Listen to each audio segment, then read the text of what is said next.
réserve le temps pour ces prochaines 24 heures. Peut-être des moufles pour certains, pour d'autres des lunettes de soleil. En tout cas, pour le savoir, restez avec moi pour un tour du monde météorologique. C'est parti. Et en même temps, quelquefois, on est parti sur un côté et quelque chose attire notre attention de l'autre côté. C'est comme s'il y avait une sorte de curiosité, une sorte d'attirance, une sorte d'envie de savoir exactement ce qui se passe si on concentrait toute notre attention sur le côté gauche. Vous pouvez avoir la sensation que progressivement, votre centre d'attention commence à se déplacer sur le côté gauche et que c'est ce côté qui devient plus hypnotisé, qui devient comme plus en transe, comme s'il commençait à vivre une sensation hypnotique complètement différente. Comme si la partie gauche de vous-même, depuis le pied jusqu'à la tête, commençait à rentrer en zone 2.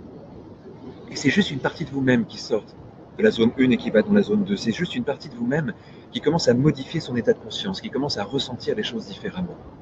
Vous vous concentrez sur ce côté gauche et peut-être que ça commence par des mouvements idéomoteurs, hein, doigts qui bougent, même le bras peut-être, ou peut-être même au niveau de la jambe, des sensations différentes. Parfois, quand on se concentre sur un côté, ça crée des petits picotements, des fourmillements, des sensations différentes qui viennent transformer l'état de conscience. Qu'est-ce qui se passerait si la moitié gauche de vous-même rentrait plus facilement, plus fortement encore, dans un état de conscience tellement différent de son état habituel, avec des sensations différentes, avec des impressions différentes. C'est comme autoriser juste une partie de soi à vivre l'expérience, pour voir où est-ce que ça vous entraîne si vous la vivez de cette façon-là. C'est comme autoriser une partie de soi à vivre par elle-même un autre état de conscience. C'est à la fois un jeu et c'est en même temps une capacité à vivre différents états d'auto-hypnose, une capacité à vivre des états qui sont un peu surprenants, qui sont un peu inhabituels, des choses qui pourront nous entraîner même pour des thèmes à venir, des choses qui peuvent nous entraîner à rentrer en jouant dans d'autres états de conscience. Libérer cette partie du corps pour qu'elle vive cet état-là, c'est s'autoriser à remarquer que la transe peut être partielle, qu'elle peut être juste cantonnée à une partie du corps, le côté gauche pour cette fois. Ressentir que on peut vraiment doser la transe, on peut lui donner une forme, lui donner une épaisseur, lui donner un contour.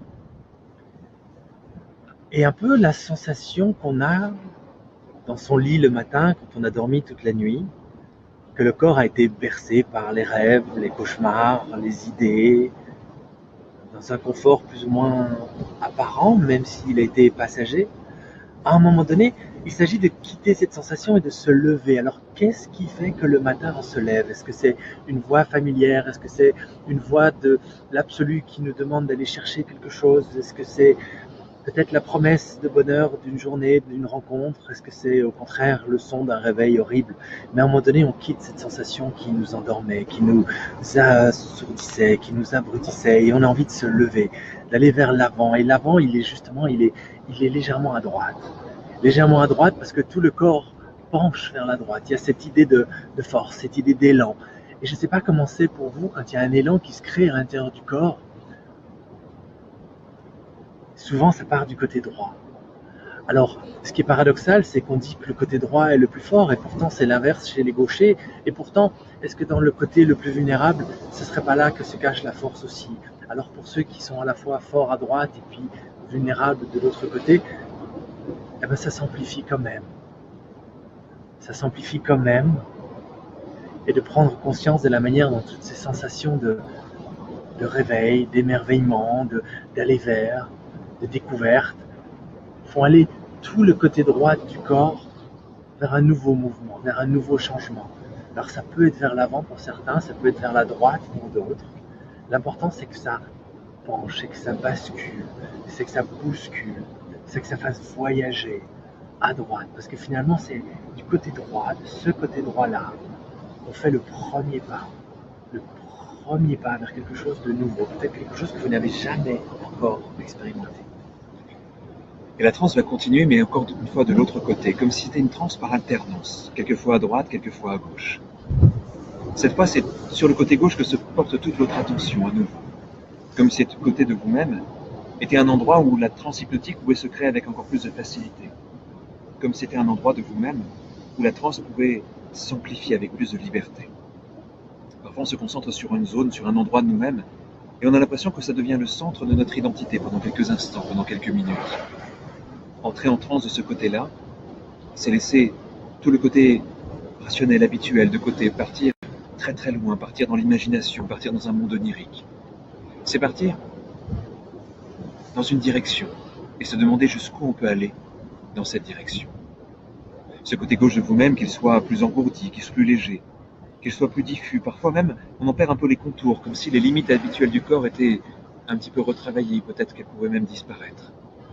Il arrive quelquefois, quand on modifie son état de conscience, que les directions n'aient plus vraiment d'importance, que devant, derrière, à droite ou à gauche, tout ça soit un petit peu diffus. Comme si ces conventions habituellement conscientes disparaissaient de notre façon de penser, comme si on pouvait s'en affranchir de plus en plus. Et plus cette transe devient profonde, et plus elle s'amplifie.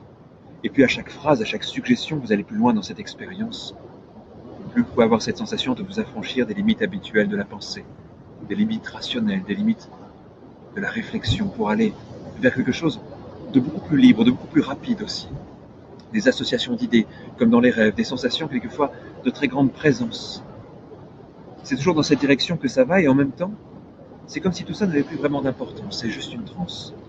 En partant sur un côté, on part dans une direction, on part sur un chemin, on va de plus en plus loin sur ce chemin. De plus en plus loin jusqu'à vous demander jusqu'où on peut aller en transe. Et si on va aussi loin, qu'est-ce qui va se passer quand on peut revenir? Et du coup, au fur et à mesure, au-delà de la droite et au-delà de la gauche, de progressivement revenir entre les deux, à cet endroit où ni à gauche ni à droite, Juste au centre. exactement là où la respiration commence et s'arrête. Juste au centre de vous-même. Sentir le buste, le ventre, les côtes qui s'épanouissent un peu à chaque inspiration et qui retombent un peu à chaque expiration. Jusqu'à revenir complètement au présent, jusqu'à avoir la sensation de libérer à nouveau le mental de cette expérience pour revenir au présent, en pleine forme. À travers le corps, finalement en bougeant peut-être un peu plus les doigts, les mains, et de revenir ici et maintenant, si pour autant que cela existe encore. Un petit doute quand même à la fin. Je vous dis tout en fin de bulletin. Et on commence tout d'abord par l'Europe où des conditions instables et fraîches pourront se maintenir du centre de la France aux Alpes suisses avec des averses à la clé tombant sous forme de neige au-dessus de 1000 mètres. En Corée du Sud, l'Union internationale pour la conservation de la nature a annoncé son nouveau projet. Publier une liste verte des animaux qui se développent grâce à des mesures de préservation efficaces. L'idée est de valoriser les initiatives réussies pour sauvegarder les espèces en danger. Le bulletin est terminé, merci de nous rester fidèles. À très vite. Eh bien c'est parti. C'est parti. Prenez une position bien confortable, fermez les yeux, top à la transe. C'est le truc le moins hypnotique que j'ai entendu. C'est vrai. Voilà. Pour la peine. On va le refaire. On va le refaire. Mais avant, voici la météo.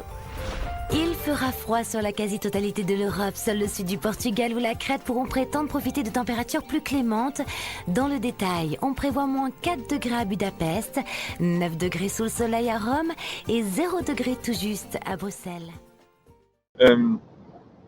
Oui, fermez les yeux, installez-vous bien, et on va commencer par le chaud. Je ne sais pas si vous êtes déjà bien au chaud chez vous, si vous êtes déjà dans un univers assez confortable, chaleureux. Il y a plein d'associations d'idées par rapport au chaud, et quand on rentre dans un autre état de conscience, notre imagination, elle fonctionne souvent par association d'idées. J'aimerais que vous pensiez à tout ce qui relève du chaud pour vous. Il y a des couleurs qu'on appelle chaudes, il y a des sensations aussi qui sont reliées à la chaleur. Vous savez, quand on commence à ressentir que la température du corps augmente, quand on ressent par exemple la sensation du soleil sur la peau, et je pense qu'on peut tous se souvenir de la sensation très agréable d'un soleil qui commence à se lever et qui vient simplement toucher notre peau. Et au début, cette sensation de chaleur est très douce. Et au fur et à mesure que le soleil s'élève dans le ciel, la sensation de chaleur se fait un peu plus intense. Et si on a par exemple les bras légèrement découverts ou le visage découvert, on peut ressentir vraiment la sensation du soleil sur la peau. Et c'est très différent quand le soleil tape sur les vêtements. On ressent différemment la façon dont le corps commence à devenir un peu plus chaud, quand la chaleur commence à s'élever. Il y a quelque chose qui change notre respiration aussi quand on a chaud. Parfois le rythme est un peu plus lent. Notre voix est un peu différente aussi quand on a chaud. C'est une autre manière de respirer, c'est une autre manière de bouger. Quand la chaleur nous envahit, quand on est vraiment dans une sensation chaleureuse et enveloppante, on a parfois la sensation que juste en l'imaginant, on peut le ressentir. Et c'est ça qui est bien quand on commence à apprendre l'auto-hypnose, c'est de ressentir que juste en imaginant quelque chose, on finit par le ressentir. Notre cerveau interprète l'imagination. et nous fait ressentir cette imagination. Il l'interprète comme une réalité à nous créer.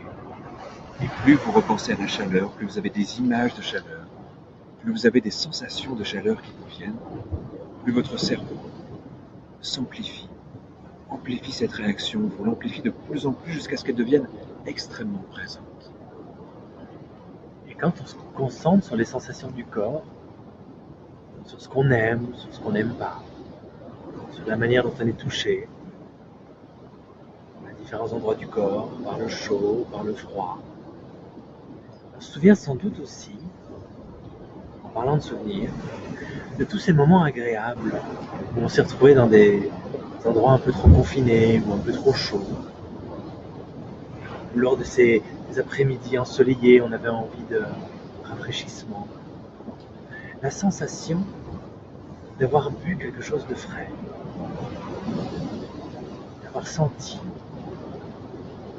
cette boisson rentrer à l'intérieur de notre corps et de commencer à nous évoquer plein de choses. D'avoir la sensation que la température du corps baisse afin de retrouver le juste équilibre, à moins que ce soit une glace et ses goûts parfumés, ou encore mieux, une brise légère. Vous savez, ces brises légères un peu plus fraîches que la température ambiante, qui vient caresser un visage, une nuque, vos cheveux, peut-être les mains.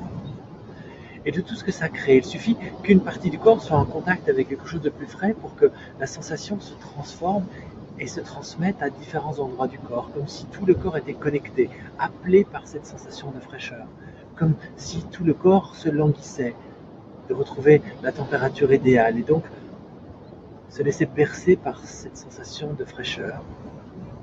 Un peu comme lors de ces après-midi chaudes, on rentre dans l'eau un peu plus fraîche. Cette fraîcheur qui ragaillardit, cette fraîcheur qui rafraîchit, cette fraîcheur qui nous ramène à l'essentiel, qui ramène au présent, qui rafraîchit les pensées, les pieds à la tête. Et en même temps, parfois, vous savez, on sort d'un endroit où il faisait un petit peu frais et on rentre chez soi au chaud. Et c'est une sensation délicieuse d'arriver dans un univers qui est plus chaleureux. On sent que, avant même que la chaleur imprègne notre corps, on la respire déjà, cette chaleur, on la sent déjà. On pressent que notre corps va très vite se réchauffer. C'est comme si vous commenciez à mener à votre inconscient l'envie de créer cette sensation de chaleur, comme si votre propre inconscient fonctionnait avec tous vos sens internes, avec toute votre imagination, comme la sensation que vous avez juste à imaginer quelque chose pour le créer. C'est comme quelque chose, une sorte de muscle qui se développe, cette imagination. C'est comme une capacité qui devient de plus en plus présente, de plus en plus active. La sensation de chaleur augmente à chaque fois que vous la laissez être créée par votre inconscient. À chaque fois que vous laissez cette part de vous-même, que vous l'autorisez à la créer. Sentez comme une sensation de chaleur qui vous enveloppe et qui tout doucement commence à rentrer à l'intérieur de vous-même. Sentez que votre peau commence à se réchauffer. Vous savez, un peu comme quand on est pas loin d'un radiateur ou d'un feu de bois, ou d'une source de chaleur agréable, et qu'on ressent sur une partie de notre corps cette chaleur qui commence à monter, cette sensation de chaleur qui commence à nous envelopper, à grandir de plus en plus. Et plus cette chaleur augmente, et plus vous la laissez s'amplifier, comme si vous laissiez ce mouvement de chaleur être amplifié par cette part inconsciente de vous-même, comme si vous faisiez confiance à votre inconscient pour qu'il aille naturellement l'amplifier de plus en plus. Ressentez simplement que plus vous allez dans cette direction, plus vous amplifiez cette sensation, plus vous apprenez à le faire. Parfois on se rapproche encore d'un radiateur, d'un feu de bois, d'une source de chaleur, et on sent que nos mains se réchauffent, on sent que notre visage se réchauffe. On sent qu'à l'intérieur du corps, on a de plus en plus cette sensation de chaleur qui augmente, jusqu'au moment où vous avez de plus en plus cette sensation. Et à ce moment-là, précisément, chaque inspiration nous rappelle que l'air qu'on respire est légèrement souvent plus fraîche que la sensation de chaleur qui est à l'intérieur du corps. C'est comme finalement cette fraîcheur était aussi partie intégrante de l'expérience. Et que finalement, est-ce que ce n'était pas justement ça l'intérêt ? D'avoir chaud à l'intérieur, comme un feu intérieur qui n'est pousse vers l'avant, un feu intérieur qui nous réchauffe quand on a froid, un feu intérieur qui nourrit des idées, des pensées, accompagné d'une fraîcheur extérieure qui vient dynamiser quand c'est nécessaire, comme si finalement l'équilibre était entre le feu et la glace, justement à l'endroit où on se situait, où on pouvait en tout cas se situer chacun d'entre nous, que si on était dans l'eau glacée, on pouvait se connecter à ce feu intérieur afin de nous réchauffer jusqu'au bout des extrémités. Et si on se trouvait dans un désert beaucoup trop chaud, on pouvait se concentrer sur la manière dont l'air frais venait caresser nos narines et comme quoi à chaque inspiration, on pouvait descendre à l'intérieur de nos poumons et baisser la température du corps. Que finalement, l'équilibre s'y situait juste à la limite de ces deux extrêmes-là. On peut, pour reprendre une métaphore bien connue, entre ces moments de silence, entre chaque inspiration et chaque expiration, ces moments où il ne fait ni chaud ni froid, c'est juste parfait, la bonne température, le bon feu intérieur, mélangé à la fraîcheur extérieure de l'extrémité de votre corps. Et en même temps, dans cette sensation de recherche de changement, que ce soit le froid ou le chaud, et que ce soit par la suite des choses plus personnelles, plus importantes, il y a vraiment cette capacité de s'approprier son imagination, comme si c'était la clé de voûte de tout ce qu'on apprend à faire en auto-hypnose, que ce soit pour des choses très simples et extérieures, ou des choses plus profondes et plus intérieures. Et là, pour l'instant, ça va être comme l'occasion de laisser cette petite expérience tout doucement se dissiper.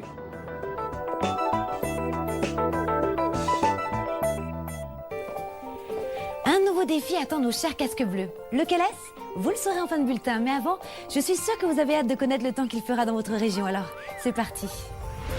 Et on commence tout d'abord par l'Europe où les bottes de pluie seront à l'honneur. En effet, un courant perturbé continuera de circuler sur l'ouest du continent, apportant notamment des pluies du Portugal à la Norvège. On relèvera un mercure affichant au meilleur de la journée 7 degrés à Genève contre 15 degrés à Madrid. Ce qui est vraiment intéressant, c'est commencer à se concentrer sur une main. Et imaginons par exemple que ce soit la main gauche. Alors je ne sais pas si vous êtes droitier ou gaucher, mais pour la plupart des gens, la main gauche, c'est la main la moins utilisée. C'est la main qui est la plus libre déjà quelque part, comme si elle était déjà moins imprégnée d'une volonté consciente. Alors je vais vous demander d'imaginer que cette main gauche, vous commencez à la rendre un peu plus indépendante, comme si vous lui laissiez une certaine autonomie. Imaginez que cette partie de vous-même, que ce bras et cette main, vous en devenez spectateur, comme si vous laissiez ce bras et cette main vivre leur vie. Vous allez sentir comme une sensation de légèreté qui va commencer dans cette main et dans ce bras.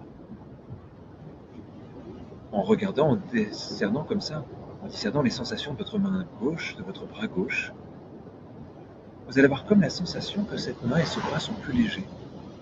Tellement légers qu'ils commencent à être attirés vers le haut. Parfois, il y a des sensations comme ça qui nous entraînent, qui nous font décoller, qui nous font aller vers le haut.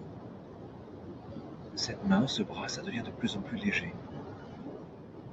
Et ressentez comme quelque chose en vous commence à vraiment créer cette légèreté. Et les premiers mouvements, la sensation de cette main qui se lève, qui se soulève, qui est attirée vers le haut. C'est comme une invitation à rentrer dans un rêve, c'est comme une invitation à rentrer dans un état d'hypnose. Comme si vous pouviez décoller dans cet état en même temps que votre main et que votre bras. Comme si vous laissiez dans cette expérience une partie de vous être de plus en plus libre, de plus en plus autonome, décoller, jouer, s'élever. Comme dans un rêve où elle vient monter, prendre de la hauteur, prendre de plus en plus de hauteur et rentrer dans une sensation d'élévation extrêmement agréable. La main gauche, le bras gauche se lève. Et demandez-vous jusqu'où ils vont pouvoir monter même quand vous n'entendrez plus ma voix. Ce qui est difficile quelque part, quand on commence par une main, quand on commence par un bras, c'est que c'est très difficile pour l'autre bras, l'autre main de ne pas la suivre, de ne pas jouer à son tour, surtout quand il s'agit de la main droite. Cette main droite, pour la plupart des gens, même si chez les vrais gauchers, c'est aussi vrai, cette main droite qui est souvent surutilisée, contraignée, contrainte, forcée à faire des choses, à écrire, à prendre des choses, parfois même fatiguée, douloureuse de devoir porter plus que l'autre main. Alors, sans aller pour autant jusqu'à humanifier ou humaniser une main, qui est peut-être plus qu'on ne le pense, mais là c'est l'occasion de commencer à autoriser cette main à se libérer ne fût-ce qu'un instant, de la contrainte de la vie quotidienne, de tous les codes, de tous les gestes codifiés, sociaux, toutes les répétitions, tous les conditionnements. Et ça va d'abord être un mouvement dans un doigt, dans un ongle, un frémissement dans la paume, peut-être simplement une sensation qui commence à se modifier de chaleur, de fraîcheur, comme un frémissement dans la main droite, qui petit à petit va commencer à se sentir elle aussi attirée vers le haut, de plus en plus au-delà du lourd léger, de plus en plus libre, de plus en plus dansante, de plus en plus curieuse d'explorer une autre manière de faire, loin des conditionnements de la vie quotidienne. Peut-être inspirée par sa petite ou grande sœur la main gauche, pour aller jouer avec elle, peut-être inspirée par l'envie de découvrir quelque chose d'autre, de créer quelque chose d'autre, ensemble, dans un rythme, dans une danse, conjointe ou séparée, mais dans un même élan de légèreté, vers le haut, comme ça, de plus en plus, de plus en plus, De plus en plus.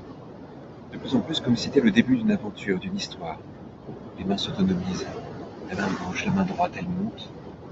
Chacune à son rythme, peut-être dans une direction différente. Parfois une main est plus attirée vers le haut et vers l'avant, comme si elle cherchait à atteindre quelque chose. Parfois c'est plus sur le côté, comme si elle se déployait.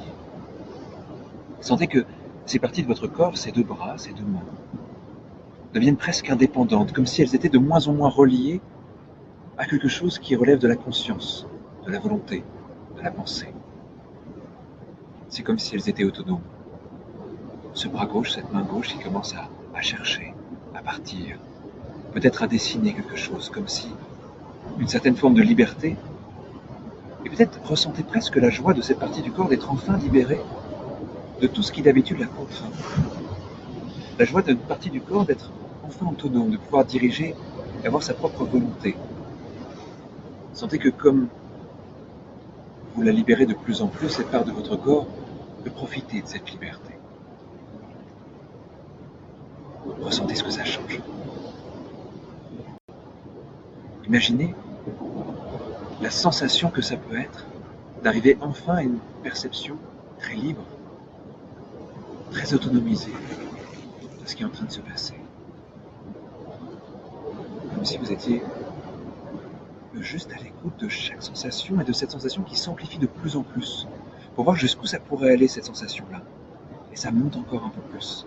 Ça grandit, ça s'élève de plus en plus et ressentez que cette partie de votre corps est capable de juste bouger de manière totalement autonome, comme si il n'y avait plus aucun élément qui venait la restreindre. C'est libre, ça dessine, ça bouge, ça commence à pouvoir s'exprimer à sa façon. Et l'invitation ici est totale. Quand vos deux mains dansent comme ça, quand vos deux mains flottent comme ça, quand happées par la légèreté qui finalement nous surplombe la plupart du temps, de simplement devenir observateur et observatrice de cette main qui danse, qui chante, qui dessine, qui écoute. Et peut-être que de votre point d'observation, vous pouvez commencer à deviner, à essayer de deviner les formes, les symboles, les animaux, les histoires que ces mains délivrées, déliées, déconditionnées s'amusent à écrire dans l'air, sachant que chaque mot, chaque lettre, chaque parole va simplement s'inscrire dans l'observation que vous en faites, qu'il ne restera, à part celle-là, aucune trace finalement. Que quelque part, c'est profiter de cette possibilité éphémère d'écrire des choses inavouées, inavouables, des choses surprenantes de la part d'une partie de vous, de l'écrire, de le dessiner de manière subjective ou au contraire de manière très objective, de manière très conscientisée quelque part. Et d'écrire ça dans l'air, que ce soit devant vous, à côté de vous, en bas de vous. Et de simplement observer la danse de ces mains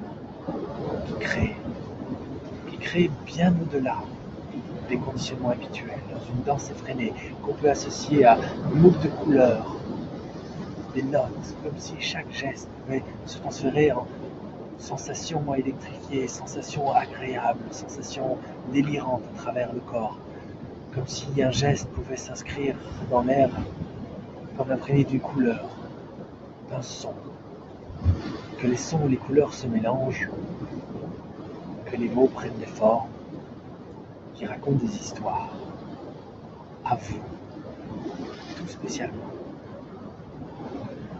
Et puis, comme il s'agit d'apprendre tout doucement à autonomiser une partie de son corps, comme il s'agit de laisser une partie de soi être de plus en plus détachée, libre, capable d'exprimer ses propres idées, ses propres pensées, on peut avoir la sensation que la main droite ou la main gauche, que ce soit l'une ou l'autre ou les deux, finalement se rassemblent pour raconter la même histoire, pour raconter la vie. et vous pouvez être attentif à cette histoire. Vous demandez qu'est-ce que pourraient raconter ses mains si elles pouvaient écrire, si elles pouvaient dessiner. Alors pour certains, ce sera commencé par le fameux « Il était une fois ». Et pour d'autres, le « Il était une fois » a commencé il y a déjà bien longtemps. Ils sont en plein dans l'histoire. Certaines parties de vous ont sans doute plein d'histoires à raconter. Certaines parties qui vous connaissent très bien. Votre partie créative aurait sans doute plein de choses à vous dire. Votre partie intuitive, plein d'idées à vous murmurer à l'oreille, avec des mots, avec des écrits. Votre partie enfantine aurait peut-être envie de dessiner avec vous, de chanter des chansons, de courir sous la pluie ou dans l'air. Votre partie plus sage, plus aguerrie peut-être, aurait envie de vous conter quelque chose d'important, au coin d'un feu ou au bord d'une mer. Il y a toutes ces parties à l'intérieur de vous qui chacune pourrait se servir d'une main pendant quelques minutes pour exprimer quelque chose, pour dire quelque chose, pour se raconter, pour vous questionner, pour créer un lien, ou pour simplement apporter des précisions, des éclairages nouveaux. Heureuse aussi que, loin des carcans habituels, pour une fois, vous prêtez toute votre attention à cet imaginaire inconscient, à cette possibilité infinie pour ces parties inconscientes de s'exprimer, là, maintenant.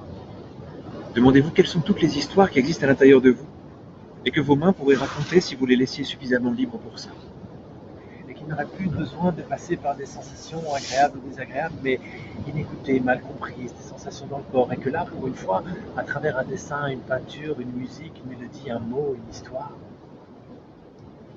elles vont pouvoir être entendues. C'est comme si tout ce qui censurait habituellement la créativité, tout ce qui empêchait aux mots de venir spontanément, tout ce qui empêchait aux images et aux sensations d'être racontées, tout ça en transe pouvait disparaître. Il ne reste qu'une envie, exprimer, dessiner, donner, peindre, transmettre, écrire. Accueillir, danser, chanter, partager, s'émouvoir, découvrir. Et progressivement, il peut même y avoir une sorte d'impatience à l'intérieur des mains, comme si elles avaient tellement envie déjà de commencer cette expérience. De modeler, de dessiner, d'écrire, de prendre des plumes, des crayons, des feutres, des papiers, des tableaux.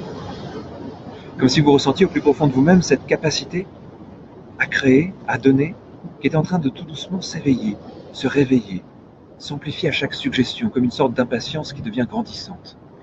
Cette envie peut naître d'une partie du corps, d'une partie du cerveau, ou au contraire, le corps, le cerveau peut être un canal, comme si quelque chose passait à travers soi et s'exprimait par ces mains-là. Peut-être que la main droite et la main gauche écriraient des choses différentes. Peut-être que chaque partie de vous prendrait possession d'une main pour lui faire écrire un dialogue. L'une pourrait parler à l'autre et se répondre. Chacune pourrait exprimer ses envies, ses intentions, expliquer peut-être certaines choses. D'une manière différente, parce que toutes les deux peut-être ont une autre façon de voir, d'entendre, de ressentir les choses et de raconter la même histoire, mais avec deux voix différentes. Peut-être que la partie de vous qui rêve la nuit, qui fabrique toutes ces histoires étonnantes quelquefois et difficiles à comprendre, peut-être qu'elle aimerait tellement avoir un meilleur moyen de communication, pour que ces suggestions puissent affluer jusqu'à la conscience. Peut-être que pour cette partie, écrire quelques mots sera comme une libération. Et on se demande déjà tout ce que ça va créer en vous. Cette sensation de libérer ça. Autant de poids qui se délie, qui se déverse, autant de ressentis qui s'écoulent, autant d'histoires qui s'écrivent, autant de choses qui sortent de soi quelque part, pour le poser quelque part, pour en faire quelque chose, comme un message. C'est comme si vous conteniez déjà toutes ces expériences, comme si elles étaient déjà complètement présentes à l'intérieur de vous, prête à s'exprimer dans les prochains temps. Comme si votre imagination pouvait même s'en emparer ce soir, cette nuit, pour déjà savoir jusqu'où on pourrait aller explorer ça avec de l'écriture en transe, avec de l'écriture automatique. Comme si les germes étaient là, comme si les graines avaient toujours été là quelque part, mais que là, maintenant, ce soir plus particulièrement, ça commence à pousser, ça commence à sortir. Voir, voir demain, le support sera là, peut-être plus présent. Ce sera une première occasion de découvrir ça et de s'émerveiller, de s'émouvoir, de se laisser vivre finalement l'expérience qui va se manifester grâce à cette liberté-là que vous aurez commencé à acquérir il y a bien longtemps déjà. Et pour l'instant, avec déjà toutes ces idées en tête, avec déjà de quoi alimenter les songes et les pensées, vous allez sentir que c'est déjà le moment de repasser par un état de conscience un peu plus ordinaire. Et on commence tout d'abord par l'Europe où les conditions anticycloniques resteront bien en place, notamment entre l'Europe de l'Ouest et l'Europe de l'Est, favorisant de fréquentes grisailles parfois tenaces sur une grande partie de la journée. C'est parti pour intérieur-extérieur, on commence par extérieur. Et attention, on peut la faire avec une voix différente, on l'a fait avec un accent. Ok, Moi je fais l'accent russe. ok, moi je fais l'accent. Ah, mais je dois le faire en anglais. L'accent indien. L'accent indien, d'accord. En anglais? En Vous anglais. m'aurez compris.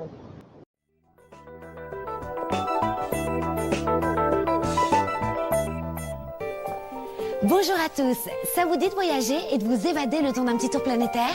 Oui? Alors c'est parti pour la météo des 5 continents de ces prochaines 24 heures. Vous allez maintenant fermer les yeux.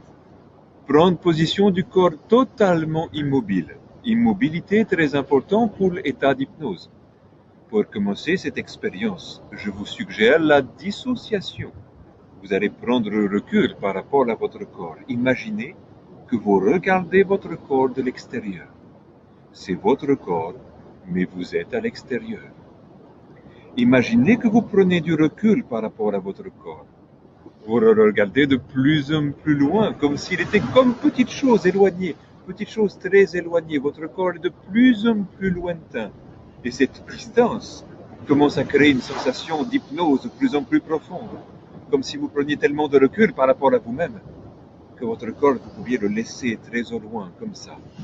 Ce recul se grandifie avec le temps, il se grandifie de plus en plus.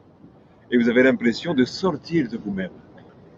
In order to go very deep inside an hypnotic trance, you have to focus on your breathing. Once you know how to breathe, you go very deep inside. That will for sure help you to open all your chakras. We have 7 chakras inside your body. The key to go into hypnotic trance and to let that specific feeling grow bigger and bigger inside of yourself, you have to let go everything that is not necessary into your life. Just focus on the very essential things, like you inhale oxygen and exhale oxygen. That is a wonderful thing for you, my friends. Just relax inside your body and forget everything else. Your body is a temple. That is all you'll ever need. Et tout doucement, vous allez pouvoir laisser votre corps prendre à nouveau un peu de recul, comme si l'intérieur de vous-même n'avait plus aucun sens. Prendre du recul est une bonne chose pour commencer à se distancier de son propre moi. Imaginez que vous laissez le corps de côté. Au son de ma voix, en entendant ces douces suggestions, prenez du recul. Imaginez que vous sortez de vous-même. Progressivement, vous allez avoir la sensation d'être si éloigné de vous-même que vous commencez à rentrer dans une transe très profonde. Il y a de moins en moins d'états normaux, il y a de plus en plus d'états modifiés, tellement modifiés que vous commencez à perdre pied dans le réel. Vous laissez votre identité de côté, vous laissez vos pensées de côté, plus rien n'a d'importance, juste la sensation de prendre exactement le plus grand recul par rapport à vous. And when people talk about real things, it doesn't make any sense because really think about it. We can go all through life and experience certain things, but we all live it in a different way. What does it mean? It doesn't mean anything. The only real truth is inside yourself. Now that you are sitting somewhere, you are standing somewhere, laying somewhere, you should put a smile in your heart because you are alive. Your heart is beating, and that is a wonderful thing to feel your body alive because your whole universe is inside. And that will help you to connect with everything, the gods, the animals, the rocks, the water. That is the key.